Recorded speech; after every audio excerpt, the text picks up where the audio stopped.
Hello, সবাই কেমন আছে? খুশি, খুশি, খুশি আর খুশি। আবার নতুন চাষ শুরু হলো। এটা হচ্ছে টক পালং। এটা হচ্ছে শাকের দানা দিয়েছি, সবে মাত্র ফুটছে। এটা হচ্ছে লাল শাক। এটা হচ্ছে সাদা শাক। দারুণ লাগছে, বেশ ফুটছে। আবার নতুন করে দেওয়া হলো পালং শাক। বিশেষ বলার কথা হচ্ছে এই এক ধরনের গাজর লাগিয়েছি, উন্নত ধরনের নতুন কোয়ালিটি গাজর। আশা করি ভালো হবে। এর আগে কখনো লাগাইনি, এই লাগালাম।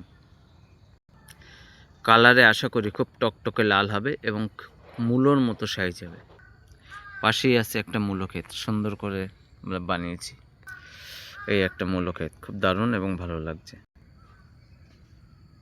আপনারা দেখুন আমার টমেটো গাছ, দেখতে দেখতে কত বড় হয়ে যাচ্ছে, দারুণ। চারাগুলো লাগানোর পরপরই এত দ্রুত বড় হচ্ছে, আপনাদের কি বলবো। খেতে আসলে তো বাড়ি যেতে আর ইচ্ছা করে না। দারুণ হয়েছে, দারুণ, কি বলবো, দারুণ দারুণ। এত ভালো হয়েছে, এত ভালো হয়েছে। আর আমরাও চেষ্টা করছি খুব ভালো করে তৈরি করা, পরিষ্কার পরিচ্ছন্ন রাখা।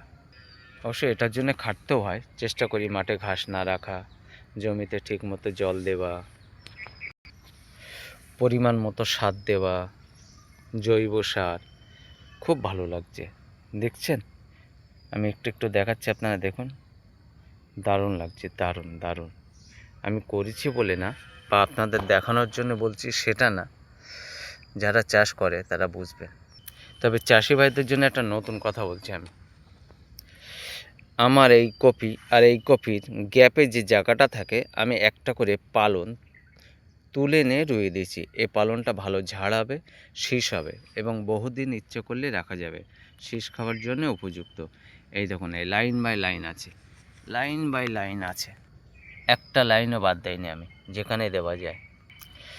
চাষি ভাইদের উদ্দেশ্যে বলা, এতে দেখা যাচ্ছে আমার এক্সট্রা জায়গাটাও একটা ফসলে কভারিং হয়ে যাচ্ছে এবং পালনটা ইচ্ছা মতো তোলা যাবে, খাওয়া যাবে, শীষ মোটা করা যাবে, এমনকি বীজ পর্যন্তও করা যাবে শেষ পর্যন্ত। ও হ্যালো হ্যালো হ্যালো, একটা দারুণ রোমান্টিক কথা।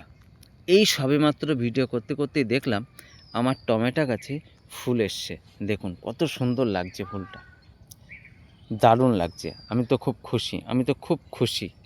এত ছোট গাছে ফুল এসছে, বেশ একটা দুটো তিনটে চারটে পাঁচটা ফুল এসছে।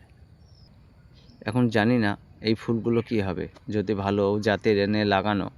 এটাকে পাথরে টমেটো বলে। এটা যেমন শ্বাস বেশি, টকও বেশি, সেই জন্য এনে লাগানো। হ্যাঁ, যেটা বলছিলাম, এই সাইডে যে জায়গাগুলো আছে সোজা করে আমি একটা করে বিট গাছ লাগিয়ে দিয়েছি, যেগুলো বলে লাল বিট। এতে কী হলো, আমার জায়গাও নষ্ট কম হলো এবং সাইড দিয়ে আরও কিছু গাছ আমি লাগাতে পারলাম।